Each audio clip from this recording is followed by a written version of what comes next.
वो देखो पुष्पक विमान, उसी पर आरूढ़ होकर आ रही है प्रभु श्री राम की सेना।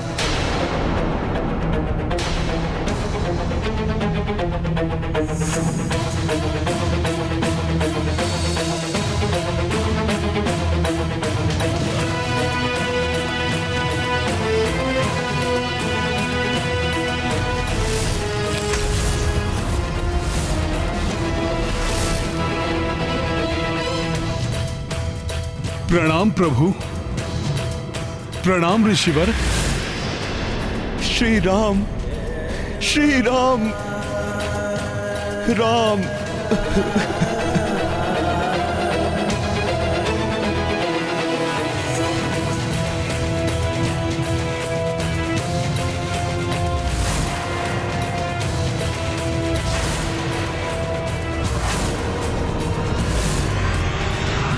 देवेश्वरी, ये प्रसन्न भी अनंत काल तक संसार के समक्ष एक उदाहरण के रूप में रहेगा। अब इसमें हस्तक्षेप से श्री राम के नाम और हनुमान की भक्ति की अवमानना होगी, इसलिए जो होना है उससे हो जाने दीजिए। जिन हनुमान जी ने इनके और इनके परिवार के लिए इतना कुछ किया, अपनी सेना के साथ उन्हीं हनुमान जी के साथ युद्ध के लिए प्रस्तुत होने में तनिक भी झिझक नहीं हो रही है इन्हें। प्रतीत होता है व्यर्थ रहा हनुमान जी का। नहीं अंगद, ऐसा मत कहो। ये तो बस परिस्थितियों का संयोग है। परिस्थिति मनुष्य को ही नहीं, भगवान को भी वो सब करने पर विवश कर देती है जिसकी कोई कल्पना भी नहीं कर सकता।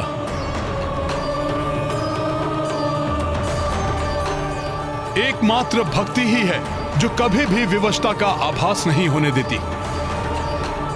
कठिन से कठिन परिस्थिति में भी भक्त को मुस्कुराने का साहस देती है।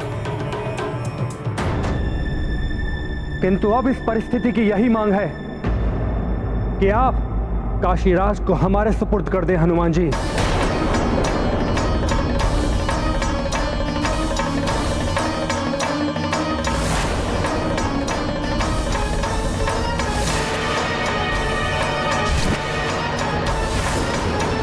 मेरे मार्ग में मत आइए महाराज सुग्रीव, हमें काशीराज को ले जाने दीजिए। नहीं राजकुमार लक्ष्मण, मैं आपके मार्ग से नहीं हट सकता हूं, क्योंकि हनुमान के वचन की रक्षा में मैं उनके साथ हूं। अर्थात आप प्रभु श्री राम के विरुद्ध हैं। प्रभु श्री राम के विरुद्ध हैं। श्री राम के विरुद्ध हैं।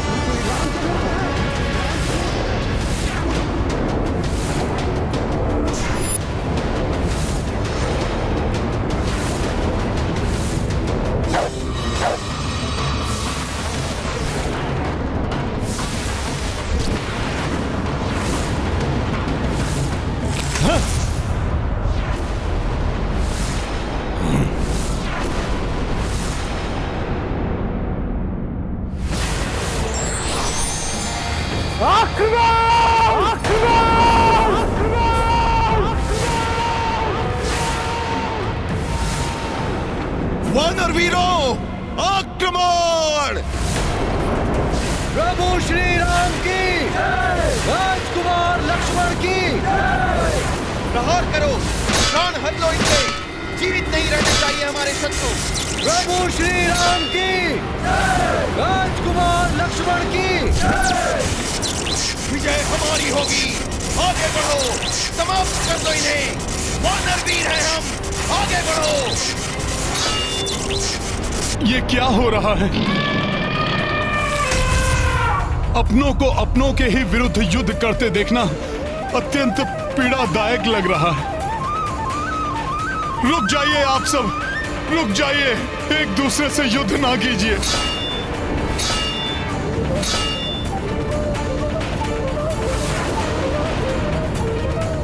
रोक दीजिए इस आपसी युद्ध को। मेरी बात सुनिए, सुनिए मेरी गुहार।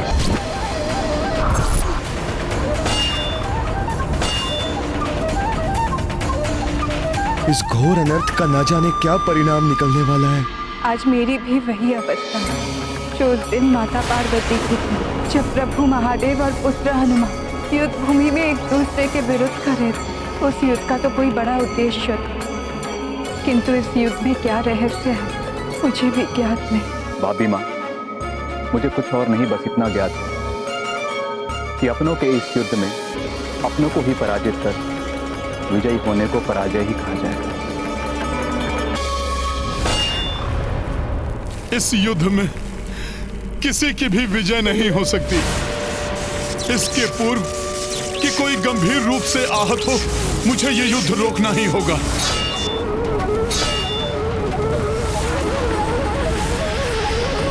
रण की स्थिति बन ही आई, सेना परस्पर सम्मुख आई। युद्ध मध्य कपि चले आए, वार स्वयं पर सहते जाएं। जय श्री राम। इस विध प्रभु से लड़े कपिराई, रोकी रण सो उपाय सुझाई। मातृवचन पालन के लाए, हनुमत कितने जतन अपनाए। महाबली हनुमत की रुचिकर लीला, राम भगत की जय जय जय रघुनंदन राम। जय जय जय महाबली हनुमान। क्या कर रहे हैं आप सब लोग? तनिक देखिए तो सही, जिनसे आप युद्ध कर रहे हैं वो कोई पराये नहीं, आपके अपने ही तो हैं। महाराज सुग्रीव, ये सेना उन्हीं प्रभु श्री राम की है जिन्होंने वाली का वध करके आपको राजा बनाया।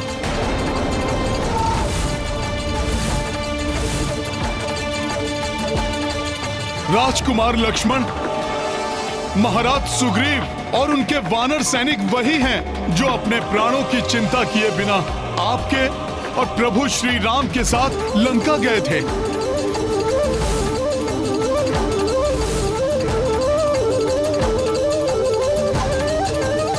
और इस युद्ध से सर्वाधिक पीड़ा तो प्रभु श्री राम को ही हो रही है।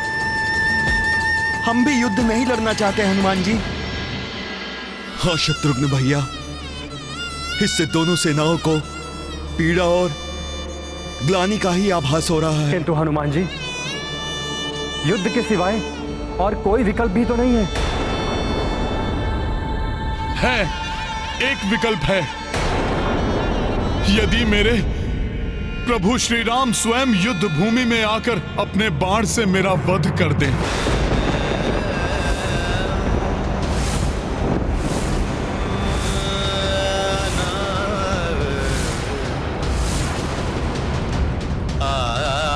तो ना ही मेरा वचन टूटेगा और ना ही उनके वचन की मर्यादा खंडित होगी। अपनी रक्षा के लिए मैं श्री राम की सेना को दो भागों में बंटते हुए नहीं देख सकता।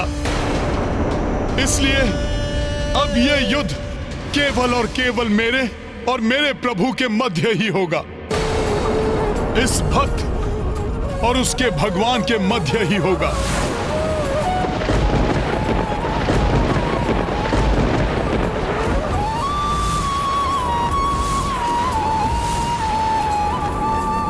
हनुमान जी,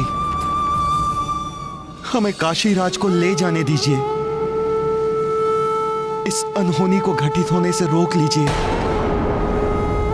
ये तो आपको भी ज्ञात है कि आपके ऊपर किया गया श्री राम का एक भी वार उनके स्वयं के हृदय पर खड़क का प्रहार है। राजकुमार शत्रुघ्न, ये युद्ध ना तो दो सेनाओं के मध्य है और ना ही मेरे और मेरे प्रभु श्री राम के मध्य। ये तो आदर्शों का युद्ध है। इसलिए अब काशीराज को ले जाने के लिए स्वयं प्रभु श्री राम का मुझसे युद्ध करना अनिवार्य है।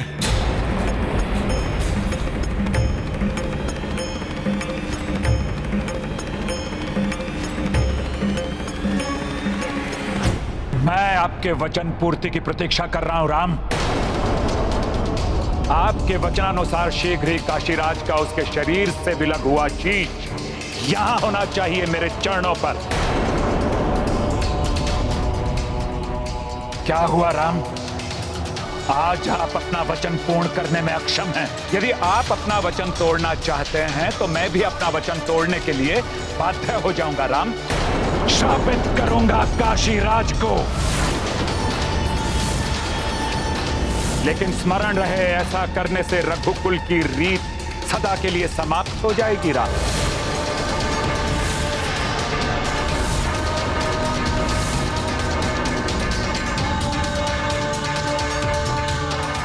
आपका मौन ही आपका उत्तर है राम।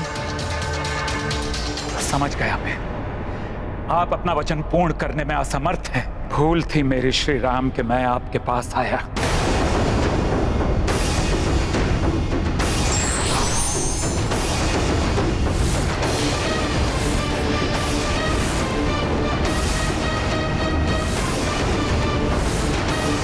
रुक जाइए गुरुवर। रघुकुल रीति भंग नहीं हो सकती। आपको दिए हुए वचन को सार्थक करने के लिए मैं हनुमान से युद्ध करूंगा, युद्ध करूंगा, युद्ध करूंगा।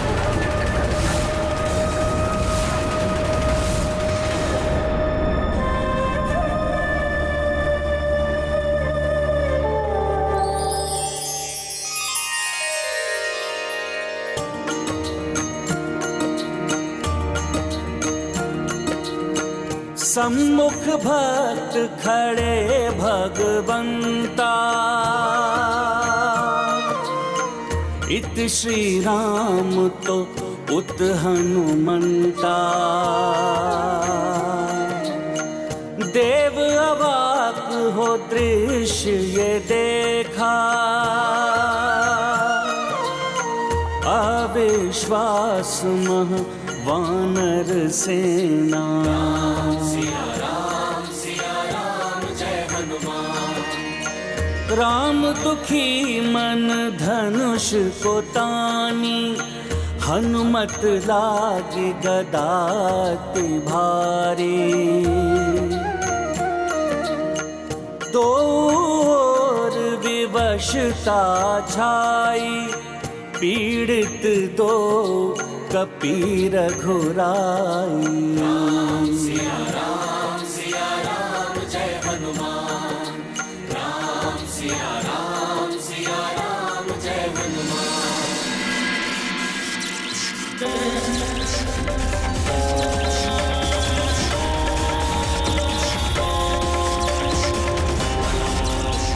मैं अंजना आपको वचन देती हूँ कि जब तक आप मेरी शरण में हैं, आपको कोई भी क्षति नहीं पहुंचा पाएगा। मेरा पुत्र हनुमान करेगा आपकी रक्षा। अपनी माँ के वचन की लाज रखने हेतु हनुमान आपकी रक्षा स्वयं करेगा। या तो मेरी गदा इतनी भारी हो गई है,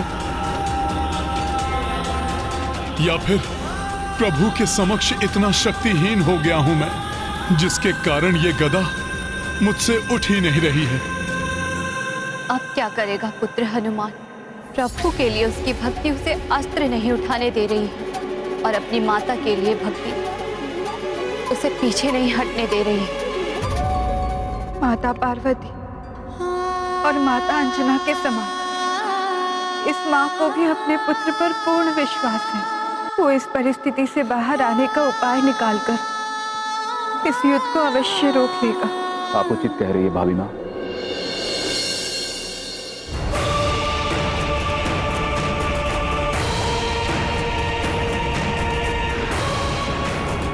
आज तक प्रभु श्री राम की महिमा से, उनके नाम के उच्चारण से मेरी सभी दुविधाएं दूर हुई हैं, और मुझे विश्वास है ये भी होगी।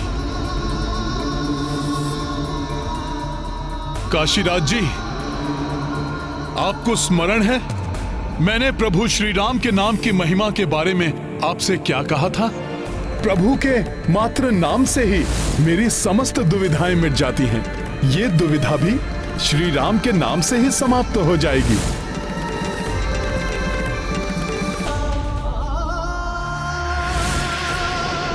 अब समय आ गया है अपनी भक्ति पर पूरा विश्वास रखने का,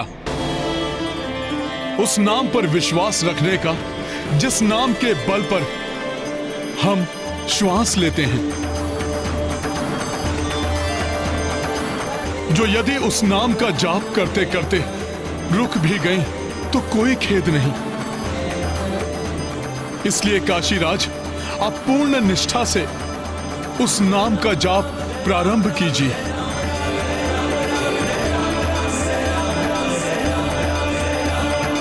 राम राम राम राम राम राम राम। हे प्रभु श्री राम, अब मैंने अपना जीवन नियति पर छोड़ दिया है। अब यदि मेरे प्राण भी छूटेंगे तो आपका नाम जपते हुए ही छूटेंगे। जय श्री राम।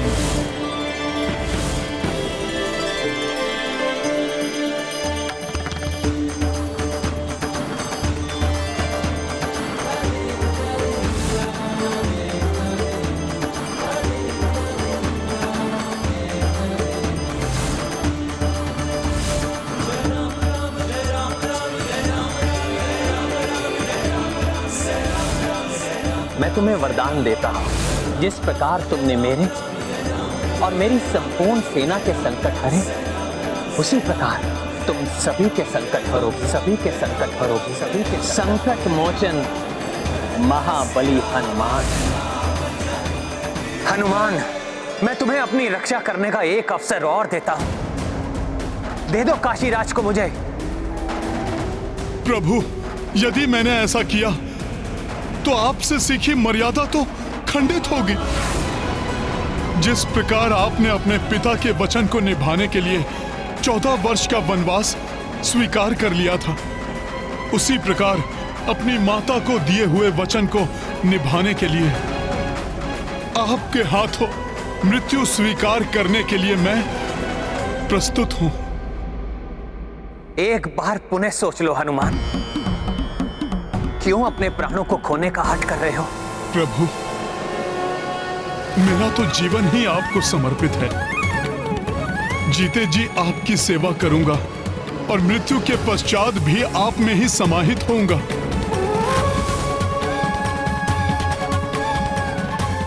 आपके द्वारा मृत्यु प्राप्त करना तो मेरा परम सौभाग्य होगा प्रभु। इसलिए आप बिना किसी दुविधा के मुझ पर बाण चलाइए प्रभु। तो फिर मेरा क्या होगा हनुमान? कौन मेरी सेवा करेगा? कौन मेरे संकट हरेगा? कौन मुझे समय समय पर उचित सुझाव देगा? प्रभु, इस प्रकार दुखी मत होइए। आप तो मेरे प्राण हर कर मुझे इस संसार का सबसे बड़ा सुख देने जा रहे हैं।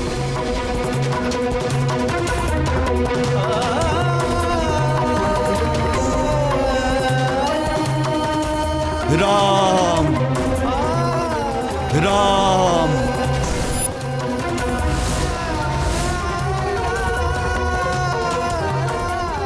मैं यहां विलाप प्रलाप देखने सुनने नहीं आया। आप अपना वचन पूरा करते हैं राजा राम, या मैं तोड़ दूं अपना प्राण।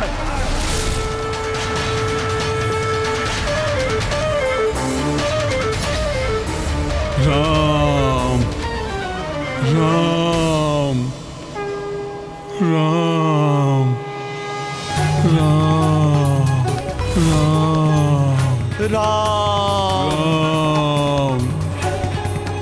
राम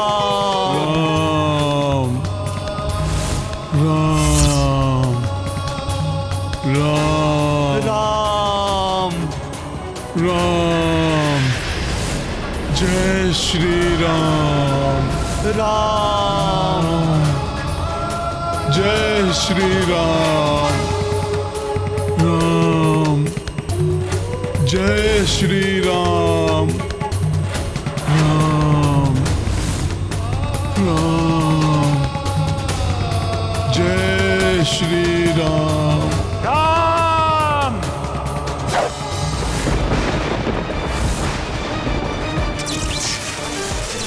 राम।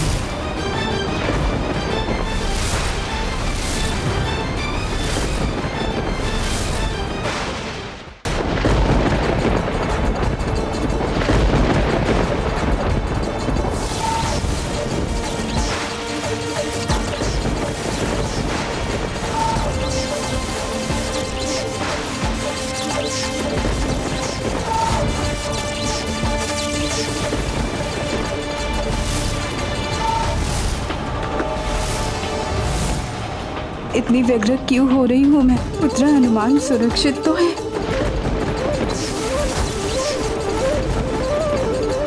कैसा दुर्भाग्य है, मेरा अचूक बाण आज हनुमान पर ही लक्षित है।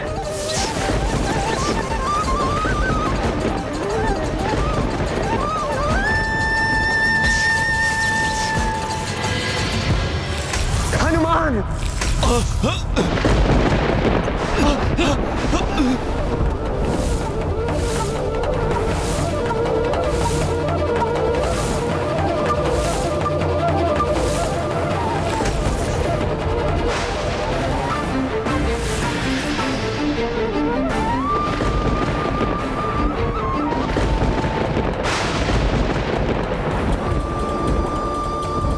आपके समर्थ और सशक्त हाथों में रघुकुल रीत की मर्यादा सुरक्षित है और सुरक्षित रहेगी श्री राम। मुझे आप पर गर्व है।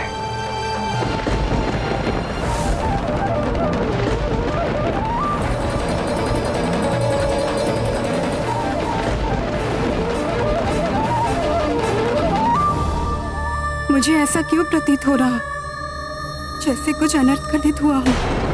नहीं नहीं, मेरे स्वामी और मेरे पुत्र हनुमान को कुछ नहीं हो सकता। हे माता, उनकी रक्षा कीजिए। ये मैंने क्या कर दिया? अपने ही प्रिय भक्त हनुमान पर घातक बाण से प्रहार कर दिया। हनुमान, मैं विवश था, अपनी मर्यादा से बंधा था। तुम्हारे प्राण हरने के लिए मुझे क्षमा करना हनुमान। आश्रम की मर्यादाओं को लांघने और मेरी तपस्या भंग करने का यही उचित दंड था काशीराज। तुम्हारे कारण ही आज तुम्हारा और हनुमान का अंत हुआ।